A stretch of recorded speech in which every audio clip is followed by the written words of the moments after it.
Hello વિદ્યાર્થી મિત્રો, હું આજે તમારું ચિંતન ક્લાસીસમાં સ્વાગત કરું છું.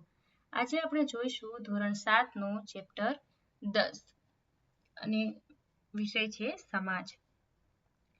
તો આપણે જોઈએ ચેપ્ટર 10 તો કે પૃથ્વીની આંતરિક રચના અને ભૂમિ સ્વરૂપો.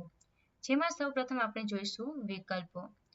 તો પહેલો વિકલ્પ છે કે પૃથ્વી સપાટીનું સૌથી ઉપરનું સ્તર આશરે કેટલા કિલોમીટરની જાડાઈ ધરાવે છે? તો કે 35 કિલોમીટર. મહાસાગરના કવચને શું કહે છે? તો કે સીમા. પૃથ્વીના કવચની નીચેનો ભાગ કેટલા કિમીની ઊંડાઈ સુધી ફેલાયેલ હોય છે? તો કે 2900 કિમી. પૃથ્વીની આંતરિક સ્તર કયા ખનિજોનું બનેલું છે? તો કે નિકલ અને લોખંડ. નીચેનામાંથી કયું આંતરિક અગ્નિકુંડ ખડકનું ઉદાહરણ છે? તો કે ગ્રેનાઇટ. નિર્માણ પ્રક્રિયાના આધારે ખડકોના પ્રકારોમાં કયા પ્રકારનો સમાવેશ કરી શકાય નહીં? તો કે અવશિષ્ટ ખડક. ખડકો કઈ પદ્ધતિથી એકબીજામાં પરિવર્તન થઈ જાય છે? તો કે ચક્રીય. કયા ખનિજનો ઉપયોગ ઈંધણ તરીકે થયો નથી? તો કે યુરેનિયમ. પૃથ્વી સપાટી પર પરિવર્તન શાથી થાય છે? તો કે પ્લેટની ગતિને કારણે. 10મું છે પૃથ્વી સપાટી પર કંપન ક્યારે થાય છે? તો કે ભૂતગતિની ગતિશીલતાથી. 11મું કઈ પ્રક્રિયા પૃથ્વીની સપાટી પર વિભિન્ન ભૂમિ સ્વરૂપોનું નિર્માણ કરે છે? તો કે ઘસારણ અને નિક્ષેપણ. 12મું છે કે રણમાં ઘસારણ અને નિક્ષેપણનું મુખ્ય પરિબળ કોને ગણવામાં આવે છે? તો કે પવન. પ્રશ્ન નંબર 2 કે ખાલી જગ્યા પૂરો. પહેલું છે કે પૃથ્વી સપાટીના સૌથી ઉપલા સ્તરને ખાલી જગ્યા કહે છે? તો કે ભૂકવચ. પૃથ્વીનું સૌથી આંતરિક સ્તર ખાલી જગ્યા નામે ઓળખાય છે કે? તો કે ભૂગર્ભ અને નીફે. અનાજ પીરસવા માટે ખાલી જગ્યા પથ્થરનો ઉપયોગ થાય છે. અનાજ પીસવા માટે તો કે ગ્રેનાઇટ. સડક, મકાન અને ઇમારતો બનાવવા ખાલી જગ્યા ખડકોનો ઉપયોગ થાય છે? તો કે નક્કર. જે બળ પૃથ્વીની સપાટી પર ઉત્પન્ન થાય છે તેને ખાલી જગ્યા કહે છે? તો કે બાહ્ય બળ. ભૂકવચની નીચે જે સ્થાને કંપનની શરૂઆત થાય છે તેને ખાલી જગ્યા કહે છે? તો કે ઉદ્ગમ કેન્દ્ર. 7મું છે કે નદીના મોટા વળાંકોને ખાલી જગ્યા કહે છે? તો કે સર્પાકાર વહનમાર્ગ. મુખ ત્રિકોણને ખાલી જગ્યા પણ કહે છે? તો કે ડેલ્ટા. સમુદ્ર મોજાના ખાલી જગ્યા અને ખાલી જગ્યાના લીધે કિનારાના ભૂમિરૂપોની રચના થાય છે? તો કે ઘસારણ અને નિક્ષેપણ. સમુદ્રી ગુફાના મોટા થતા જવાથી માત્ર છત જ રહે છે તેને ખાલી જગ્યા કહે છે? તો કે તટીય કમાન એટલે કે મહેરાશ. સમુદ્રી મોજાના ઘસારણથી દિવાલ જેવા રચાતા ભૂસ્વરૂપને ખાલી જગ્યા નામે ઓળખવામાં આવે છે? તો કે સ્ટેક. સમુદ્ર જળની ઉપર લગભગ ઉધ્વ થયેલા ઊંચા ખડકાળ કિનારાને ખાલી જગ્યા કહે છે? તો કે સમુદ્ર કમાન. 13મું છે કે રણમાં ઘસારણ અને નિક્ષેપણનું મુખ્ય પરિબળ ખાલી જગ્યાને ગણવામાં આવે છે? તો કે પવન. ભૂછત્ર આકારના ખડક ખાલી જગ્યા પ્રદેશમાં જોવા મળે છે? તો કે રણ. પવનની ગતિ ઘટતા માટીના કણ જમીન પર પથરાઈ ટેકરી બને છે તેને ખાલી જગ્યા કહે છે? તો કે ઢોળાવ એટલે કે મારખન. પ્રશ્ન નંબર 3. આપેલા વિધાનો ખરા છે કે ખોટા તે સાચા કે ખોટાની નિશાની કરીને જણાવો. પહેલું છે કે પૃથ્વીના આંતરિક અને બાહ્ય ભાગમાં સતત પરિવર્તન થતું રહે છે? તો કે સાચું. કેન્દ્રીય ભૂગર્ભનું તાપમાન અને દબાણ ખૂબ નીચું હોય છે તો કે ખોટું. અગ્નિકૃત ખડકો બે પ્રકારના હોય છે તો કે સાચું. ચૂનાના પથ્થરનું રૂપાંતરિત સ્વરૂપ આરસપહાણ નથી તો કે ખોટું. ખડકો વિવિધ ખનિજોમાંથી બને છે તો કે સાચું. ખનિજો માનવજાતિ માટે બિનઉપયોગી કુદરતી સંસાધન છે તો કે ખોટું. લોખંડ, એલ્યુમિનિયમ અને સોના જેવી ખનિજોનો ઉપયોગ ઉદ્યોગોમાં થાય છે તો કે સાચું. પૃથ્વી અંદરથી પીગળેલ મેઘમાં વર્તુળ રૂપે ફરતો રહે છે તો કે સાચું. નદીના પાણીથી જમીનનું ઘસારણ શક્ય છે તો કે સાચું. નદીના સર્પાકાર વળાંકો ક્યારેક ઘોડાની નાળનો આકાર કે વર્તુળાકાર ધારણ કરે છે તો કે સાચું. સમુદ્રમાં આવતા મોજાથી સમુદ્રી ગુફાનું નિર્માણ થાય છે તો કે સાચું. 12મું છે કે સમુદ્રી મોજાઓ કિનારા પર નિક્ષેપણ જમા કરી સમુદ્ર પુલિનનું નિર્માણ કરે છે તો કે સાચું. હિમનદી યુ આકારની ખીણનું નિર્માણ કરે છે તો કે સાચું. રણમાં ખડકો જોવા મળતા નથી તો કે ખોટું. પવન ખડકોમાં નીચલા ભાગની સરખામણીએ ઉપરના ભાગને સરળતાથી ખસે છે તો કે ખોટું. પ્રશ્ન નંબર 4 કે નીચેના પ્રશ્નોના 1 થી 2 વાક્યમાં ઉત્તર આપો. પહેલું છે કે સિયાલ સ્તર મુખ્યત્વે કયા ખનિજ તત્વોનું બનેલું છે તો કે સિયાલ સ્તર મુખ્યત્વે સિલિકા અને એલ્યુમિના જેવા ખનિજોથી બનેલું છે. મહાસાગરનું કવચ કયા ખનિજોથી બનેલું છે તો કે મહાસાગરનું કવચ સિલિકા અને મેગ્નેશિયમનું બનેલું છે.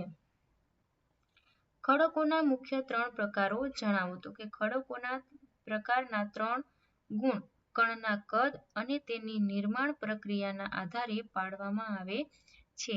તો કે નિર્માણ પ્રક્રિયાને આધારે ખડકોના પ્રકાર જણાવો.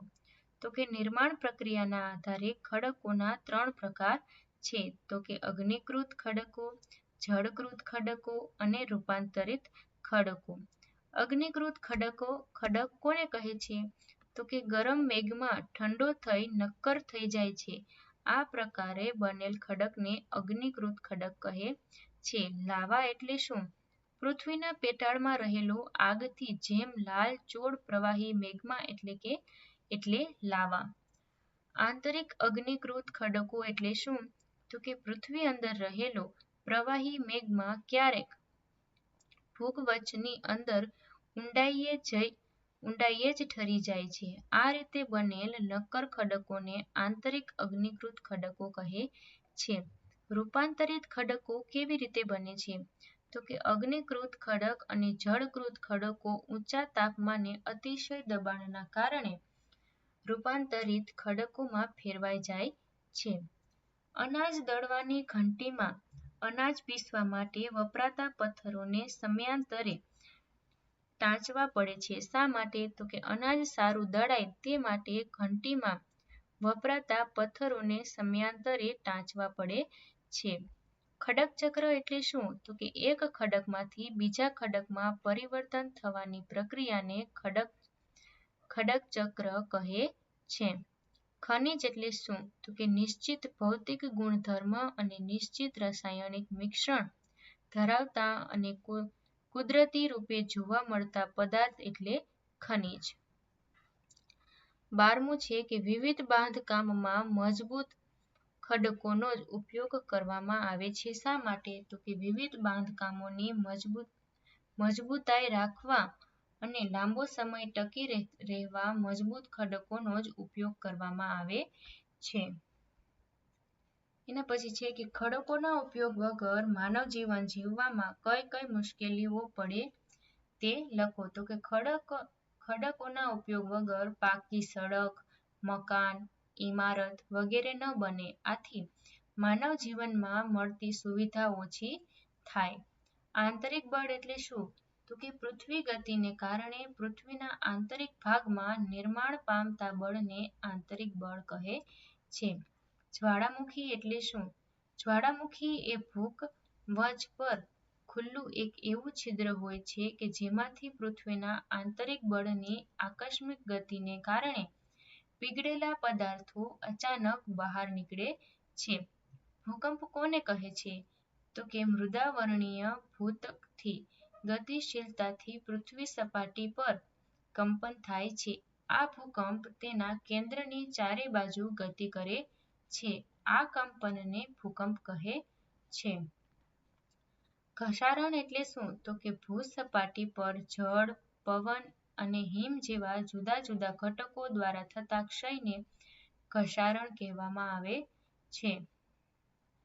જળ પ્રપાત કોને કહે છે? તો કે જ્યારે નદીનું પાણી નક્કર, ખડક અથવા ઊભા, સીધા ઢોળાવવાળી ખીણ કે નીચાણવાળી ભૂમિમાં પડે છે તો તેને જળપ્રપાત કહે છે. તો કે એના પછી છે કે સ્ટ્રેક એટલે શું? તો કે સમુદ્રી ગુફાના સતત ઘસારણને લીધે તેની છત તૂટી જાય છે અને ફક્ત દિવાલો જ રહે છે. આવા ભૂસ્વરને સ્ટેક કહે છે. હિમનદીની આસપાસ સરોવરનું નિર્માણ કેવી રીતે થાય છે? તો કે હિમનદી ઊંડા કોતરોનું નિર્માણ કરે છે.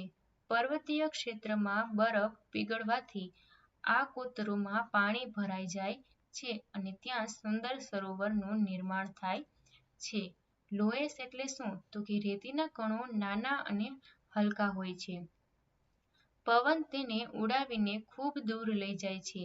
જ્યાં આ માટીના કણ વિશાળ વિસ્તારમાં નિક્ષેપિત થઈ જાય છે તેને ઓએસ કહે છે. પ્રશ્ન નંબર 5 કે નીચેના પ્રશ્નોના ટૂંકમાં ઉત્તર આપો. પહેલો પ્રશ્ન છે કે ભૂકંપની તીવ્રતા ક્યારે વધુ અને ક્યારે ઓછી થાય છે સમજાવો. તો કે ભૂકંપના ઉદ્ગમ કેન્દ્રના પૃથ્વી સપાટી પરના કંપન બહારની તરફ તરંગો રૂપે ગતિ કરે છે. આ ઉદ્ગમ કેન્દ્રના સૌથી નજીકના ભાગમાં ભૂકંપની તીવ્રતા વધુ હોય છે. જ્યારે ઉદ્ગમ કેન્દ્રથી અંતર વધવાની સાથે ભૂકંપની તીવ્રતા ઓછી થતી જાય છે. પ્રશ્ન નંબર 2 કે સ્થાનિક લોકો કઈ સામાન્ય પદ્ધતિથી ભૂકંપની સંભાવનાનું અનુમાન કરે છે? પ્રાણીઓના વર્તનનો સ્વભાવ કરીને અથવા તળાવની માછલીઓની તીવ્ર હેરાફેરી જોઈને, સરીસૃપોનું પૃથ્વી સપાટી પર આવનજાવન જોઈને સ્થાનિક લોકો ભૂકંપની સંભાવનાનું અનુમાન કરે છે. પૂરના મેદાનનું નિર્માણ કેવી રીતે થાય છે? તો કે ક્યારેક નદી પોતાના કિનારાની બહાર વહેવા લાગે છે જેથી નજીકના વિસ્તારોમાં કાંપ અને અન્ય પદાર્થોનું નિક્ષેપણ થાય છે. તેનાથી ફળદ્રુપ પૂરના મેદાનનું નિર્માણ થાય છે. પ્રશ્ન નંબર 4 કે પવનનું કાર્ય સદ્રષ્ટાંત સમજાવો. તો કે રણ પ્રદેશમાં ઘસારણ અને નિક્ષેપણનું મુખ્ય પરિબળ પવન છે. પવન ખડકોના ઉપરના ભાગની સરખામણીએ નીચલા ભાગને સરળતાથી ઘસે છે. પવન પોતાની ગતિથી રેતીને એક સ્થળેથી બીજા સ્થળે પહોંચાડે છે. જ્યારે પવનની ગતિ અટકે છે ત્યારે તે રેતી જમીન પર પથરાઈને નાની ટેકરી બની જાય છે અને જેને ઢૂવા કહે છે. રેતીના કણો નાના અને હલકા હોય છે તો પવન તેને ખૂબ દૂર લઈ જાય છે. જ્યારે આ માટીના કણો વિશાળ વિસ્તારમાં નિક્ષેપિત થઈ જાય છે તો તેને લોએશ કહે છે. દાખલા તરીકે ચીનમાં આવેલા મોટા લોએશ. પ્રશ્ન નંબર 6 કે નીચે પ્રશ્નના મુદ્દાસર ઉત્તર આપો. પહેલું છે કે ટૂંક નોંધ લખો. તો કે ટૂંક નોંધ છે રિયાલ અને સીમા. પૃથ્વી ઉપર એક સ્તરને ગોઠવાયેલ અનેક સ્તરોની બનેલ છે. પૃથ્વી સપાટીના સૌથી ઉપલા સ્તરને ભૂકવચ કહે છે. તે સૌથી પાતળું હોય છે. તે ભૂમિખંડ પર આશરે 35 કિમી સુધીની જાડાઈ ધરાવે છે. ભૂમિખંડની ઉપરની સપાટી સિલિકા અને એલ્યુમિના જેવા ખનિજોની બનેલી છે.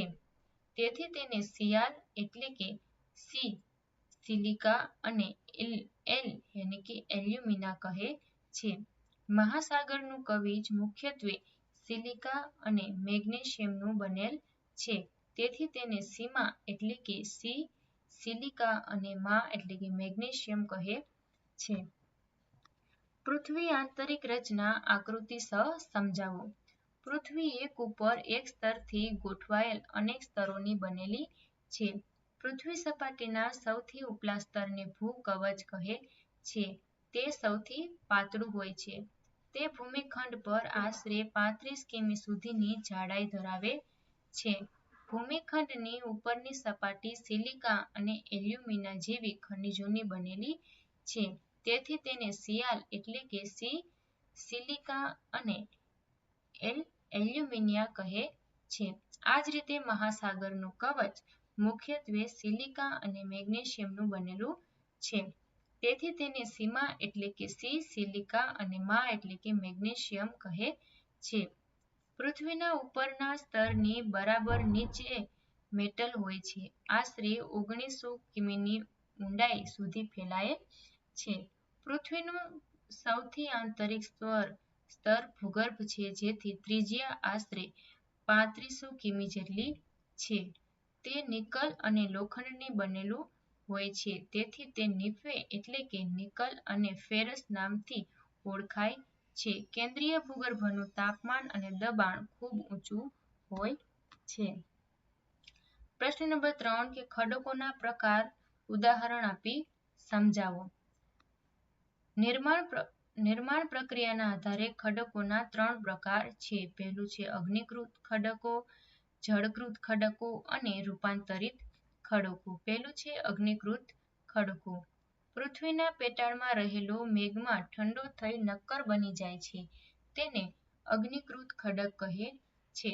અગ્નિકૃત ખડકો આંતરિક ખડક અને બાહ્ય ખડક એમ 2 ભાગમાં વહેંચાયેલા છે. લાવા પૃથ્વીના આંતરિક ભાગમાંથી નીકળી સપાટી પર પથરાય છે અને ઝડપથી ઠંડો થઈ નક્કર બની જાય છે.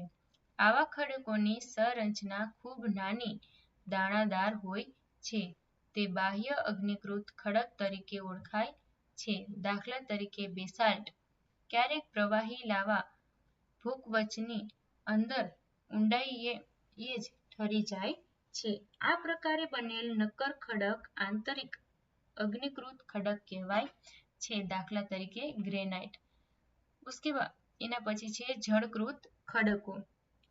ખડકો ઘસાય, અથડાય કે ટકરાઈને નાના ટુકડામાં ફેરવાય છે. આ નિક્ષેપ પવન, હવા, પાણી વગેરે દ્વારા એક સ્થળેથી બીજા સ્થળે પહોંચી જમા થાય છે. આ નિક્ષેપિત ખડક દબાય અને નક્કર બની ખડકોના સ્તર બનાવે છે, જે જળકૃત અથવા પ્રસ્તર ખડકો તરીકે ઓળખાય છે. દાખલા તરીકે રેતાળ પથ્થર. ક્યારેક તેમાં જીવાશ્મિ પણ જોવા મળે છે. પ્રશ્ન પછી છે રૂપાંતરિત ખડકો. તો કે અગ્નિકૃત અને જળકૃત ખડકો ઊંચા તાપમાને અને અતિશય દબાણને કારણે રૂપાંતરિત ખડકોમાં ફેરવાઈ જાય છે. દાખલા તરીકે ચીકણી માટી સ્લેટમાં ફેરવાય છે અને ચૂનાના પથ્થરમાંથી આરસ પહાણ બને છે. પ્રશ્ન નંબર 4 કે નદી અને હિમનદીનું ભૂમિ સ્વરૂપ સમજાવો.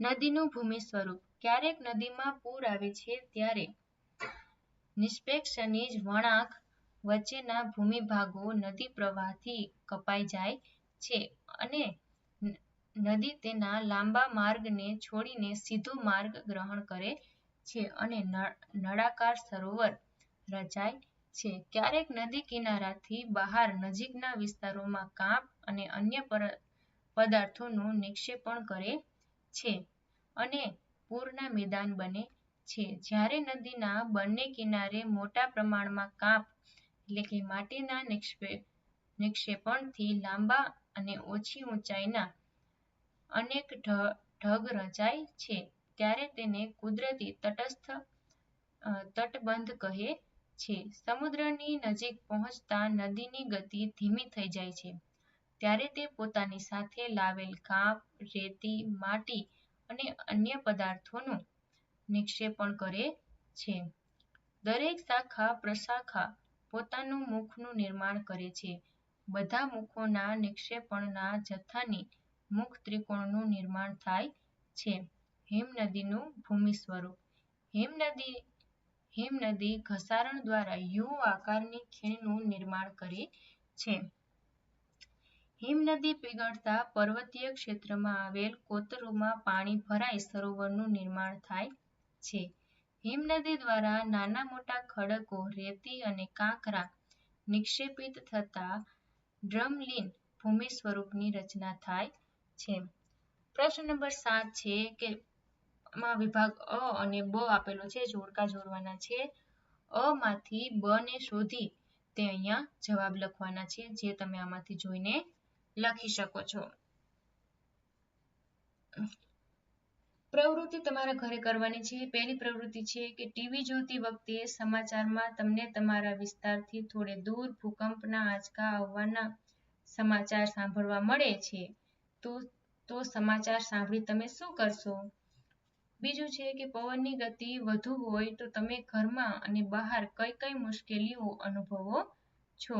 અને ત્રીજું છે કે વર્ષા ઋતુમાં તમારા ઘરથી આસપાસમાં વરસાદી પાણીનો સંગ્રહ થતા કેવા પ્રકારની આકૃતિઓ રચાય છે? 1-2 આકૃતિઓ તમારા નોટબુકમાં દોરો. આ પ્રવૃત્તિ તમારે ઘરે તમારા અનુભવ પ્રમાણે કરવાની છે. જો આ જ રીતે તમને અમારા વિડીયો સૌપ્રથમ મળી રહે તે માટે તમે અમારી ચેનલને લાઈક અને સબસ્ક્રાઇબ કરો.